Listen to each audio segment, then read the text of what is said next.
ଅଲଗା କଥା କିନ୍ତୁ ଆମେ ଗୋଟେ ସଦସ୍ୟ ହିସାବରେ କହୁଛୁ ଯେ ସମିତି ସଭ୍ୟ ଏବଂ ସରପଞ୍ଚ ଉଭୟଙ୍କର ଭୋଟ ହାର ସମାନ, ଉଭୟଙ୍କର ପ୍ରଚାର ପ୍ରସାର ସମାନ, ଉଭୟଙ୍କର ଖର୍ଚ୍ଚ ବି ସମାନ, କିନ୍ତୁ ପାତର ଅନ୍ତର ସବୁବେଳେ ସରକାରଙ୍କ ରହିଛି।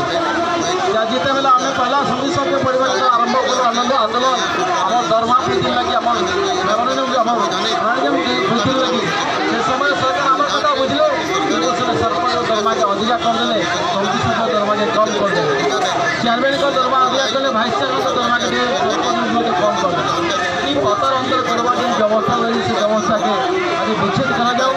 যেমন লাগি আজ আমার চেয়ারম্যান মানে কাউন্সিলের কথা যদি কুহযাও এটা কাউন্সিলের তাদের ব্যবস্থা ঠিকা করবার কেবল ব্যবস্থা মাত্র অলগা কৌশি ব্যবস্থা নাই। ସେମାନେ ଯାହା ପଇସା ଅଛି ଠିକା ଦେବେ 10 ଲକ୍ଷ ତାହେଲେ କୌଣସି ପ୍ରକାର କାର୍ଯ୍ୟକ୍ରମ ପଞ୍ଚାୟତ ସମିତିରେ ନେଇ ଚାଲବା। 10 ଲକ୍ଷ ଉପରେ କୌଣସି ପ୍ରକାର କାର୍ଯ୍ୟକ୍ରମ ନାହିଁ ଯେଥିରେ କାଗଜପତ୍ର ଦେବେ 10 ଲକ୍ଷ ତଳେ ସମିତିରେ ଏବଂ ସେନେ ପଞ୍ଚାୟତ ସମିତିରେ ଯେହେତୁ ଆମର ସରପଞ୍ଚ ଏବଂ ସମିତି ସବୁ ଆମର ସମାନ ଅଧିକାର ଅଛି, ଭିତରେ ସମସ୍ତଙ୍କୁ ସମାଧାନ ଅଛି। ପଞ୍ଚାୟତ ମିଟିଂ କଲେ ପଞ୍ଚାୟତ ପଞ୍ଚାୟତ ସମିତିରେ ମେମ୍ବରମାନଙ୍କର ସେ କ୍ଷମତା ରହିବାର ଆବଶ୍ୟକତା ରହିଛି। କାହିଁକି ଲାଗି ସେ ସମିତି ସଭ୍ୟରୁ ସେ ପଞ୍ଚାୟତର ମୁଖ୍ୟ ଯେତେବେଳେ ଦେଖିବେ ଗୋଟେ ପଞ୍ଚାୟତ ସରପଞ୍ଚମାନେ ସମିତି ସଭ୍ୟକୁ ବିଲକୁଲ ନାଇଁ ଡାକବାର, ଗୋଟେ ଭୂକ୍ଷେପ ନାଇଁ କରବାର, ସଚିବାଳୟ ବି ନାଇଁ, ଏଇଟା ହେଉଛି ନିନ୍ଦନୀୟ ବ୍ୟବସ୍ଥା। এই ବ୍ୟବସ୍ଥା କେମିତି ଆଗାମୀ ଦିନରେ ନାଇଁ ହେବା। ଆମର ସମସ୍ତଙ୍କର ଅଧିକାର